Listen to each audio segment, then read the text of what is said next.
This is VOA News. I'm Steve Norman. Southwestern Iran was the scene of a deadly attack. At least 25 people killed, 60 others wounded. That story from Edward Uranian. Heavily armed gunmen rained automatic weapons fire for more than 10 minutes on participants in a military parade in Iran's Arab Ahvaz region Saturday. Most of the victims reportedly belonged to Iran's elite Revolutionary Guard. Iranian TV showed ambulances ferrying victims to nearby hospitals while survivors could be seen helping the injured. There are conflicting reports over who staged the attack, but both the Islamic State group and a group calling itself the Arab Struggle Movement for the Liberation of Ahvaz claimed responsibility.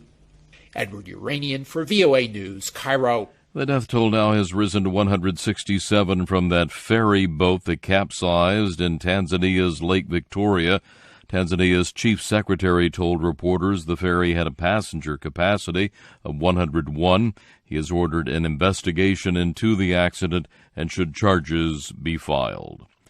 Pakistan says a gunfight with militants near the border with Afghanistan has left 7 soldiers dead. A clash in North Waziristan erupted while security forces were conducting a counter-terrorism operation based on intelligence information in the remote region, which until recently was a training ground for groups such as the Taliban. China has summoned the American ambassador and recalled its Navy commander from the U.S. on a trip here to deliver a strong protest against economic sanctions by Washington lodged on Beijing's purchase of Russian weaponry. Washington says it violates U.S. law to punish Russia regarding U.S. elections. This is VOA News. It appears now that the woman who was accusing U.S. High Court nominee Brett Kavanaugh of sexual assault decades ago will in fact be testifying before a Senate panel.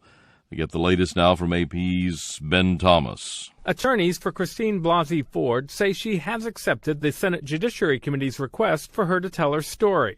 In a letter to the committee's Republican majority, the attorneys say Ford is willing to appear in the coming week to, in their words, provide her firsthand knowledge of Brett Kavanaugh's sexual misconduct. Ford says an inebriated Kavanaugh pinned her on a bed, muffled her cries, and tried removing her clothes during a party when both were teenagers in the 1980s.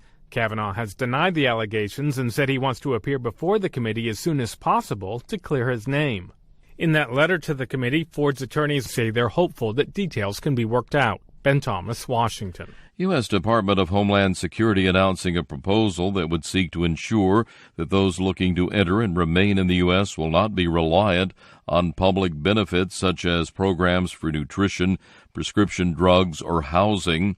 The department made the proposal late on Saturday. Homeland Security Secretary Kirstjen Nielsen says the department is seeking public comment and they want to be transparent.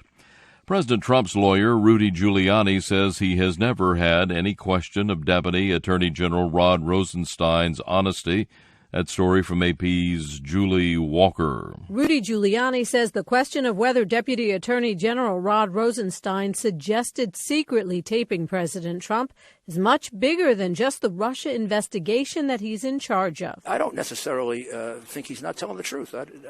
I've never had an experience with Rod Rosenstein where I ever had any question about his honesty. Rosenstein denies the claims. Giuliani questions them. There are people with very, very bad motives that would have leaked that. If you have bad motives, you sometimes lie. Giuliani says if it's true, it's terrible, but who's to say it's true? He's waiting for the facts to come out. Julie Walker, New York. Latest on the aftermath of Hurricane Florence, officials in the U.S. states of North and South Carolina warning residents the danger of flooding is not over. A week ago, the storm took at least 43 lives in the Carolinas and neighboring Virginia. North Carolina Governor Roy Cooper. Some people are able to return home as the floodwaters fall and the evacuation orders lift, but others can't return home yet, either because there's not a safe way to get there or there's no home to go back to at all. President Trump has declared parts of the Carolinas disaster areas, freeing up funds for recovery. I'm Steve Norman, VOA News.